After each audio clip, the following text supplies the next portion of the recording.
શું કહેશો પૃથ્વીભાઈ, છેલ્લા 5 દિવસથી એક પરિવારને ન્યાય આપવા માટે આપણે આંદોલન આજે શું કહેશો? હું તમારા મીડિયાના માધ્યમથી કહું છું કે અમારું આંદોલન પૂરું નથી થયું. અમારું આંદોલન એટલે કે અમારું આંદોલન એવું હતું કે ધરણા હતા. અમે શાંતિથી અહીંયા ધરણા કરીને બેઠા હતા. છેલ્લા 5 દિવસથી બેઠા હતા.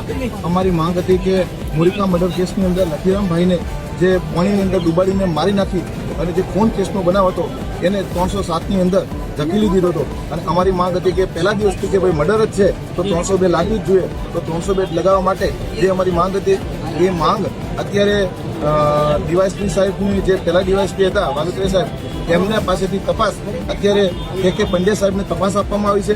અને આ તપાસમાં અમને બધા સમાજના એક અમારી કમિટી બનીને કમિટીને સાંભળી અને અમે જે અમારી રજૂઆત હતી એ રજૂઆત કરી અને પંડ્યા સાહેબે અમને ભરોસો આપ્યો છે કે હું 7 દિવસની અંદર આ બધા કાગળો વાંચી અને કોર્ટની અંદર 302 એડ કરવા માટેની જે પ્રોસેસ હોય, જે રિપોર્ટ કરવાનો હોય એ રિપોર્ટ કરીશ. એટલે અમે સાહેબશ્રીને કહેલું છે કે અમે ધરણા સમાપ્ત નથી કરતા. અમે તમને તપાસ માટે અને તમને સહયોગ કરવા માટે અમે 7 દિવસ પૂરતા ધરણામાં બ્રેક આપીએ છીએ. અને અમારે પણ ખેતરનું ખૂબ કામ બગડ્યું છે એટલે અમે ખેતરનું કામ કરવા માટે, કારણ કે હજુ તો તંત્ર પાસેથી અમે વળતરની પણ માગણી કરવાની છીએ. અમે રજીસ્ટ્રેશન બધું કર્યું છે.